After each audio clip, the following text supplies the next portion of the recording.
Warren Buffett was one of his students. Ben Graham's approach is buying stocks for less than what they're really worth, which is what we're doing here. And the book goes through a lot of ways to pencil that out. And some of it is still current. The book was written a very long time ago. I want to say like 1950s, 54, 56, somewhere in that range, if I remember correctly. But a lot of that still holds true. And so he's looking for strong companies with low debt, steady earnings, and they leave a margin of safety, free cash flow, to reduce risk.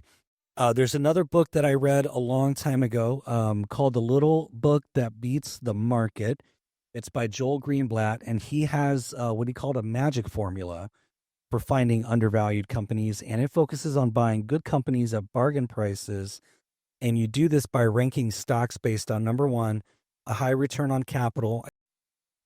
The second thing that Joel Greenblatt's book is looking for is a low PE ratio, price to earnings. So again, talked about this a few minutes ago. You want to look at an industry average and then find companies that are trading below the industry average. Do a little bit of research to find out why.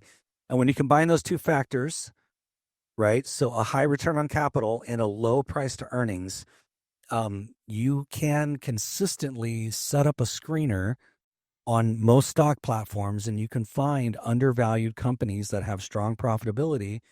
And those companies, when you make investments and you hold them for a long period of time, I'm not talking about trading. Nothing that we're doing here when we're value investing has anything to do with trading. We're buying companies, we're holding them for a long time. That's the Warren Buffett approach too. That was the Benjamin Graham approach. That's the Joel Greenblatt approach. And for clients of Life Moves Wealth Management who are listening, this is the Smead Value Fund approach as well.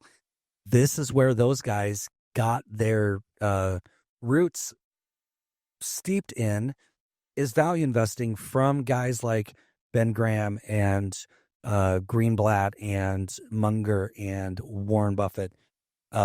This is what you do. You find the companies that are trading at a discount. You pick up the arbitrage, you hold them until they reach their growth point, and you do that for a long period of time, and then you have a buy-sell discipline.